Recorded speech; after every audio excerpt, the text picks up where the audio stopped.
All right, thanks, Jeff. It's now 6:13. Yes, 6:13. And it's also National Sleep Awareness Week. Imagine that, right, as we're all adjusting to the daylight saving time change. But adjusting to a sleep schedule, whether it's as adults or kids, can be challenging.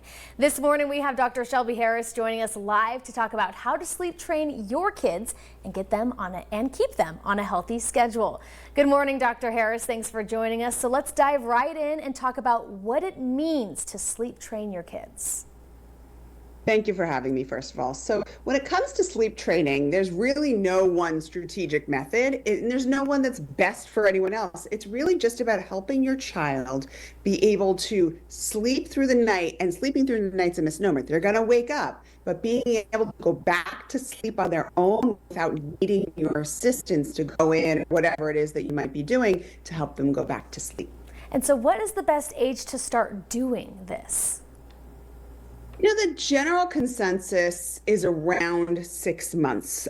Some people will even go as early as 4 months, but in that range, they haven't gotten enough of the consistent cues to need to be rocked and all that stuff. That's kind of the 6-month mark is a good place to start. And also, a lot of kids don't always check with your doctor, but they don't need to feed throughout the night all the time. For many kids, that you could start around 6 months. Okay, that's good to know. And so you said there's no set method that works for everybody, but what are some ways that parents can start that sleep training process and get it to work for their kids?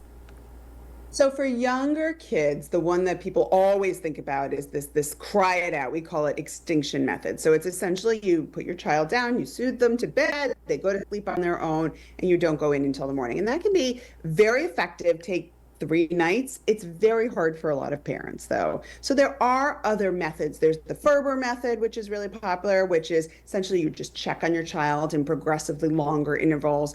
There's the check and console method, which literally is just you just open the door and say, it's nighttime, it's bedtime, but you don't necessarily pick them up or anything. And then there are gentle sleep training methods. Some will say no cry. I will say it is very unrealistic to think there will be no crying at all. Those take a lot longer, though, and can cause more sleep deprivation for the parent. And so are there any signs that sleep training maybe isn't right for a child?